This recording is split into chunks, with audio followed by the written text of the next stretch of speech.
Hi there, Hawk Robinson with wheelchair-friendly RPG trailer.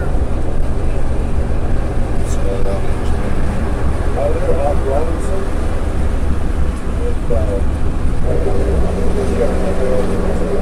with some of that background noise. You're going to hear it loop for a second. I want to make sure it's working correctly.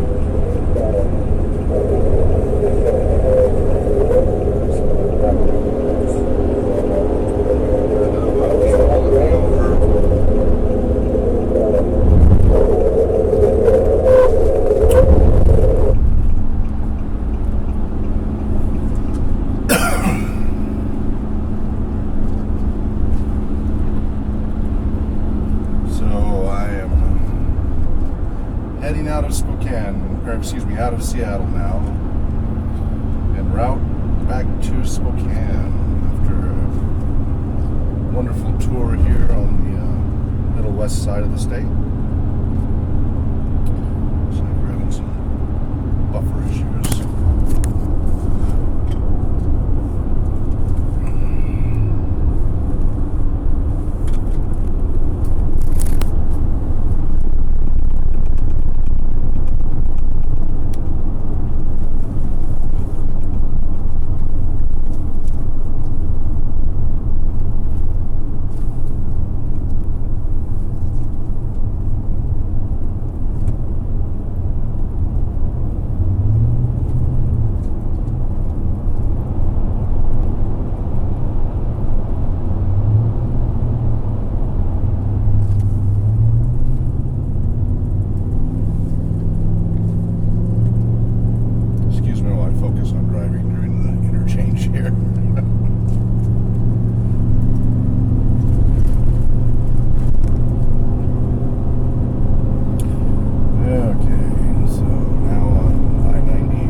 So, a wonderful trip. I got to see lots of great folks who've been very supportive of the idea of the trailer.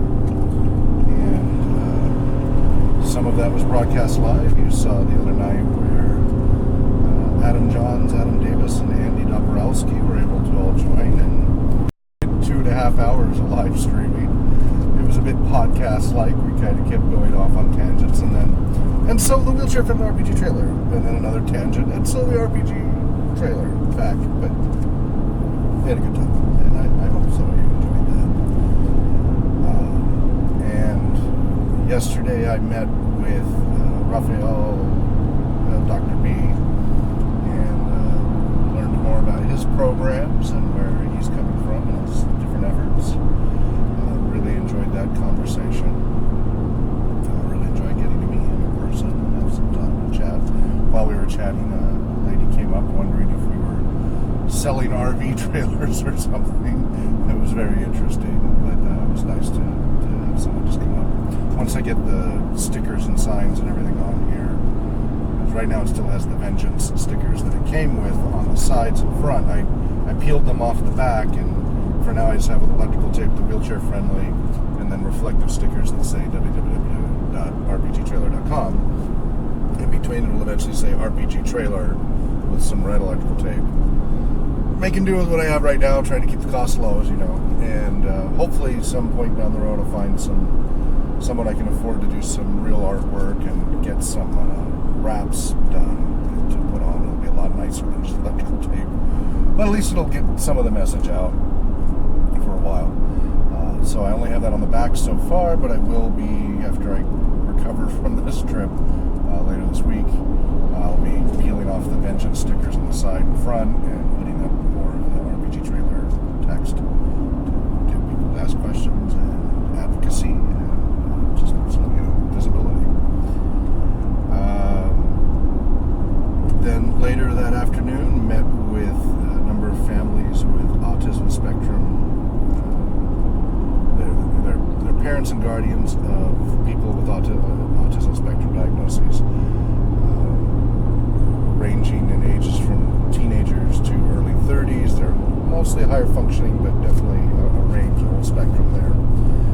And they got to 3 of the potentially future participants plus 3 of the parents were able to sit in the trailer with myself check it out, see how comfortable the chairs were. The comfy chairs.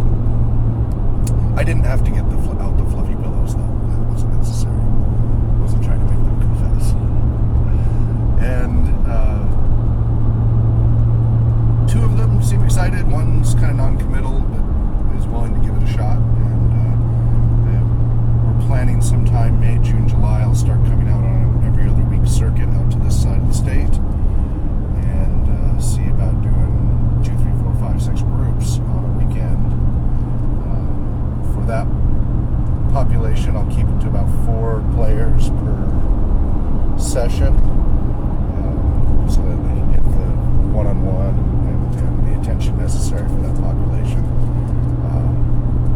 So we'll be going back and forth with some assessment forms so I can get a good idea of which ones like different genres, which ones want more detail, and which ones want more free form. And then we'll start to butting them up into the appropriate groups that they'll enjoy the most. Although it's good to have a mix too, but it helps me as the game master know which participants are going to like which styles, and we can mix and match appropriately.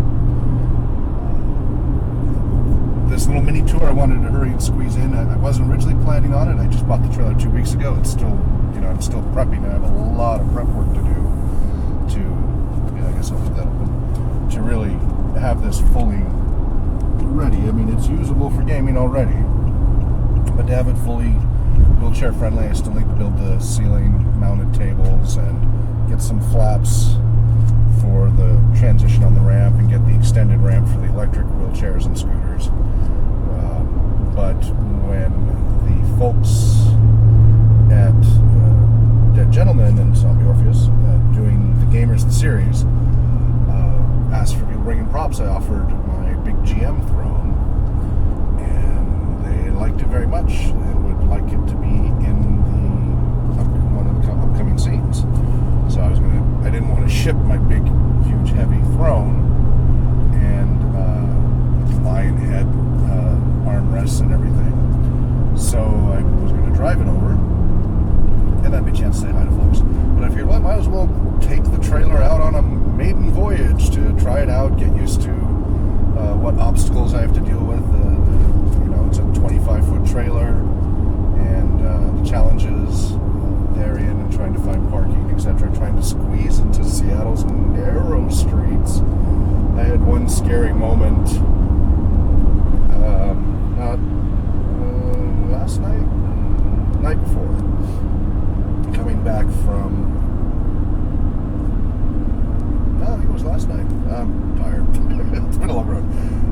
I took a wrong turn going from it was the night before last, coming from West Seattle, heading back up to Snohomish, and getting on the I-5 interchange, the streets went wonky and I took a wrong turn. So then I had to double back through some residential streets, turn the corner, and up ahead was a dump truck style truck on the side of the road parked for the night, as well as all the residential cars, and maybe that much space for me to squeeze through from each side of my trailer. So I nudged through, stopped, got out and checked, adjusted slightly, but it was literally like that much, 2 inches maybe on each side of the trailer to squeeze through. And that was scary.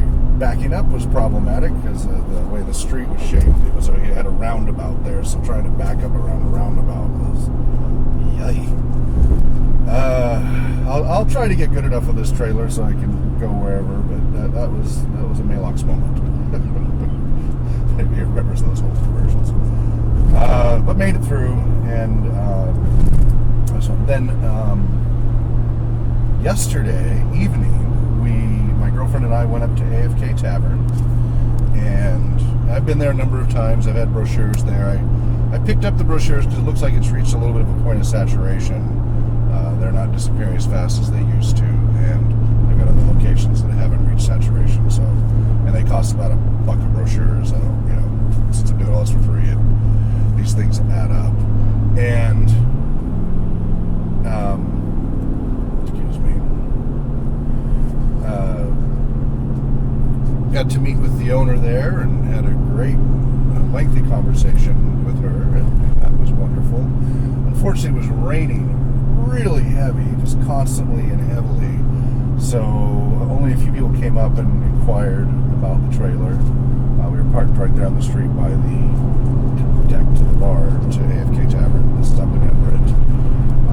So we didn't get as much additional organic traffic as was hoped, but it was great to get to meet the owner finally after going up there over several years. Really learned more of the story about the idea of AFK Tavern evolved, some of the challenges, some of the unfortunate things that happened with the other restaurant beyond their control. It was really unfortunate. And unfortunately, they're getting close to recovering from all of that, thank goodness. The place was packed, so that's good. They're doing a booming business. If you need to find gamers, there's a lot of gamers there at AFK Tavern on a Saturday night. It was nice to see it bustling so well.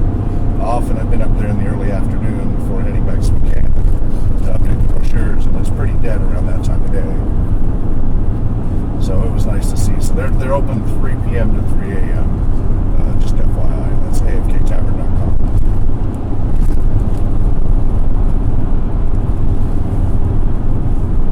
So here I am going up the canyon on I-90. You can kind of see that bouncing along. You get to experience a little bit of the bounciness. Like, boy, the road between Tacoma and Seattle. Talk about bouncy. That thing was just beating the heck out of my back and neck. That was really something. This isn't too bad. I've got a good, nice air ride suspension on this Infinity QX56, but that was rough.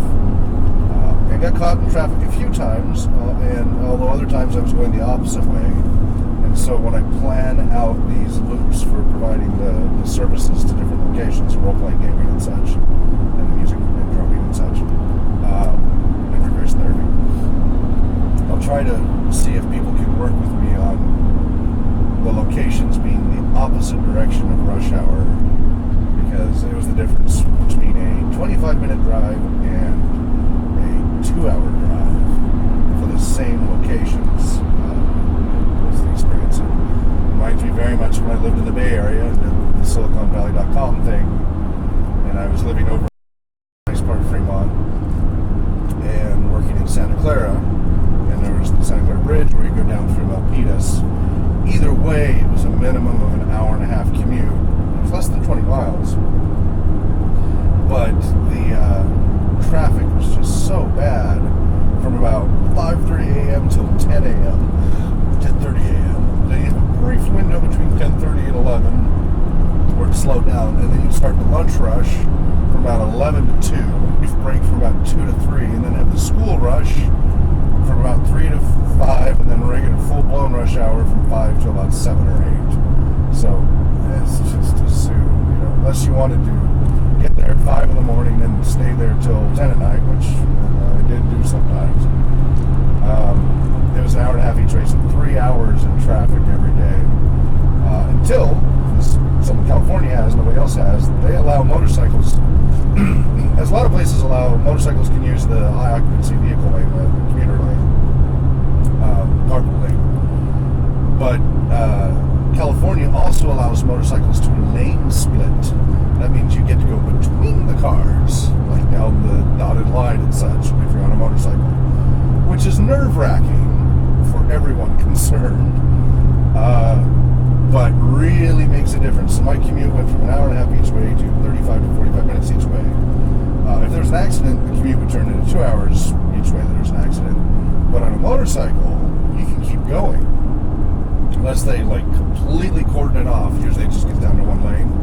But you can just squeeze through and keep going. Everybody else has come to a standstill. You can keep going. You're supposed to keep it to just 10 miles above the flow of traffic. But still 10 miles an hour is a lot better than 0.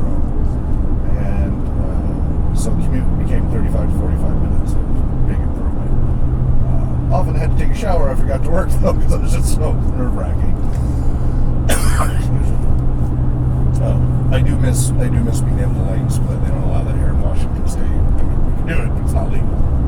And California, because it's legal, and it was actually the California Highway Patrol who kind of pushed for it. most California drivers expect it. They watch, some more than others, watch for motorcycles. You're still responsible as the motorcyclist, just assume nobody can see you. But if you try to do that in another state where it isn't legal, boy, make sure you fill out your organ donor card. So I'm going to go ahead and, I doubt anybody's watching this. Let's see what the stream says. But I'll go ahead and put a link on Facebook to let people know that I am indeed streaming this live. Now the driving's getting a little less gnarly. Be out in the open soon.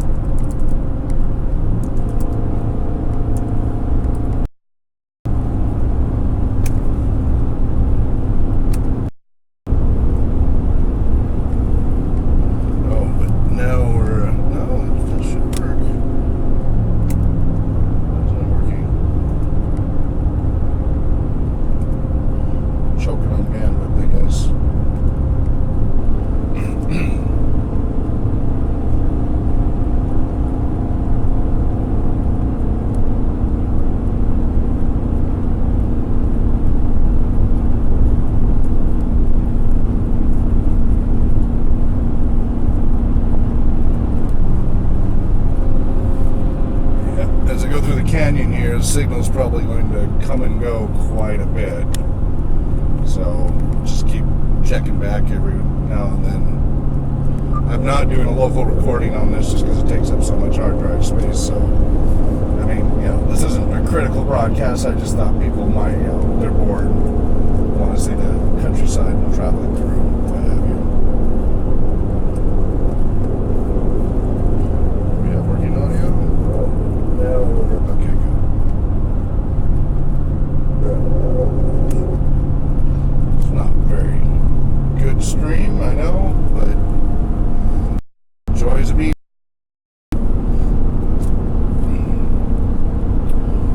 So, well, maybe I should. Well, I don't know. If you ask me questions, I'll gladly record the answers to those.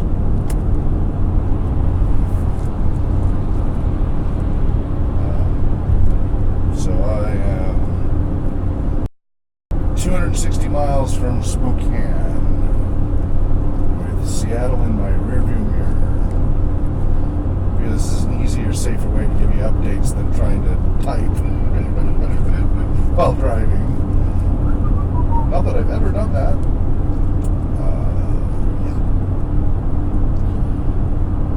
So, boy, it's choking out, isn't it? Yep, down to one bar. Oh boy.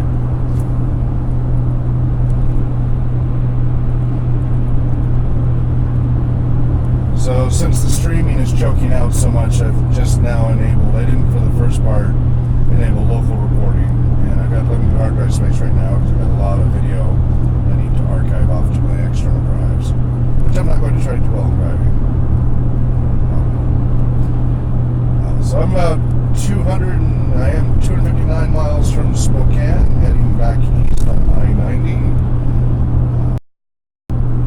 Seattle's in the rearview mirror, passing the Snoqualmie South Bend exit here, as you can see on the front camera. I had a wonderful time doing this tour throughout Seattle. Visited Snoqualmie, Mill Creek, Bethel, I forget right now without looking. Tacoma a couple of times, northeast Tacoma and southwest Tacoma. Almost went to Puyallup. Brian had a last minute cancellation. Brian Lewis, unfortunately. I'm really bummed I didn't get to connect with him. He's been a really great supporter. Would have loved to show him what he's been supporting. The trailer's going to be just sitting at my house probably during the winter. I'm not going to try risking this in the snow the first time out. Maybe down the road we'll get beefier tires and such and more experience with the trailer. I'll be able to do that to a limited extent. But anyways, I was saying earlier on the stream, but wasn't recorded here, the whole thing that triggered this trip, this little mini tour, I'll have to update the map. It shows a full loop down through Portland and back up through Tri-Cities and Yakima. That was to leave it open for people in those areas that might be interested, but I didn't hear back from any of the folks there in time. We had this very last minute. So I'm just heading back the way I came. So it's quite a bit of a loop in the Seattle-Tacoma area, several loops, but I'm just heading back the same way, unless somebody pings me last minute and wants me to swing by Yakima or something like that. I'll gladly do so. So the thing that triggered this is the Gamers the Series is coming up. Check them out at watchthegamers.com or donate to their Patreon to get more of these shows out at patreon.com/Zombie Orpheus. I think it's just Zombie Orpheus. It could be Zombie Orpheus Entertainment. I think it's just Zombie Orpheus. And, okay, that's a duplicate. It won't let me. Okay, because I posted twice on Facebook. Let's see.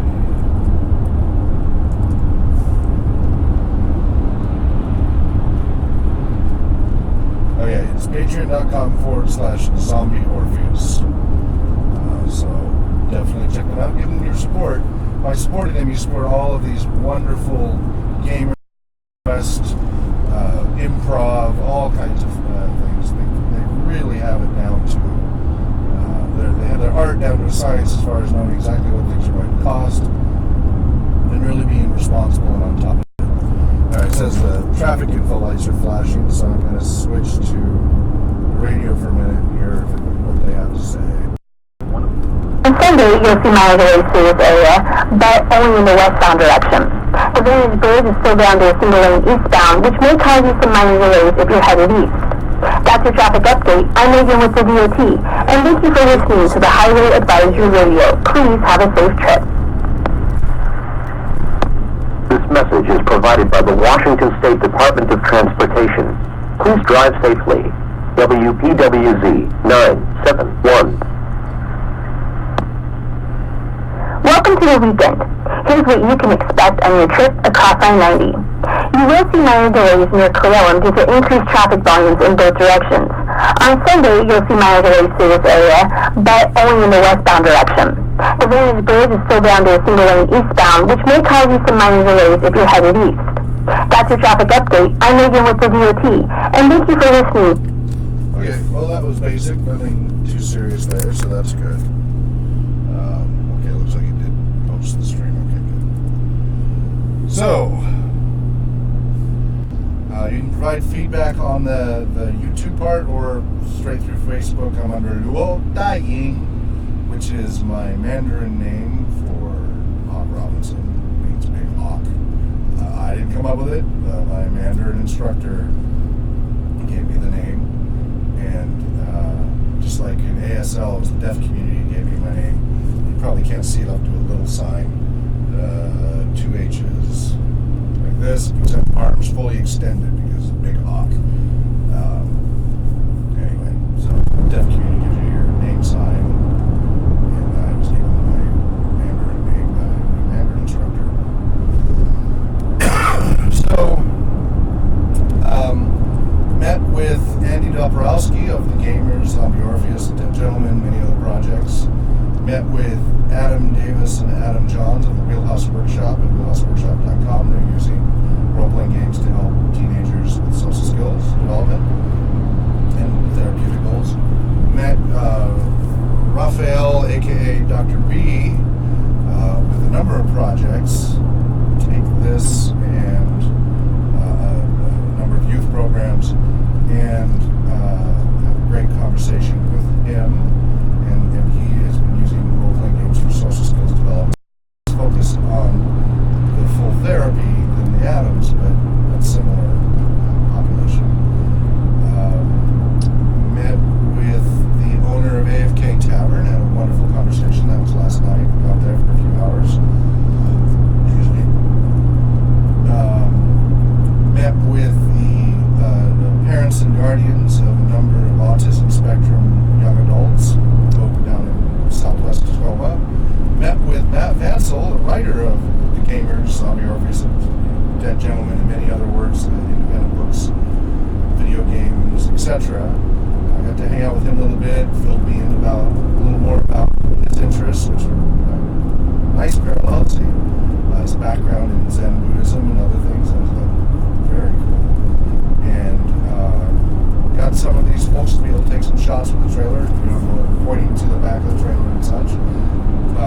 unfortunately, I forgot to get some photos from Dr. B. I'm very bummed about that. And forgot to give him some brochures. I'll have to do that some other time. And who else today? It was a whirlwind. I'm a little leery from this much driving, but it's been really productive. I had a phone call from Nautilus Mental Health. They'd like me to come out and train their interdisciplinary staff on integrating role-playing gaming into their programs, both for their inpatients and for transitions to outpatient. I had been coaching one of their TR folks in that after they had seen me speaking at Seattle Children's Hospital, and they apparently went very well, and it was left a positive impression, and they'd really like me to come out. That TR person has moved on to elsewhere, but they'd really love for me to come out and train them up. So we'll be following up on that soon. That's very exciting. And I'm heading back to Spokane now. I'll make stops along the way if anybody wants me to pop by and show them the trailer and say hi. Feel free to ping me. Otherwise, I should be back in Spokane probably, let's see, it's 12:20 now, 250 miles. Yeah, I have to take it slower with this thing and make more stops because of the gas. I'm getting about 7 to 9 miles per gallon compared to my 17 to 19 on the highway without the trailer. Oh well, it's about what I expect. A little better next time. I was afraid it was going to be 5 or 6, so a couple more miles per gallon. And I should be back in Spokane this evening, get some much needed sleep, and also prep for tomorrow morning early, 5 a.m. through 8:30 a.m. on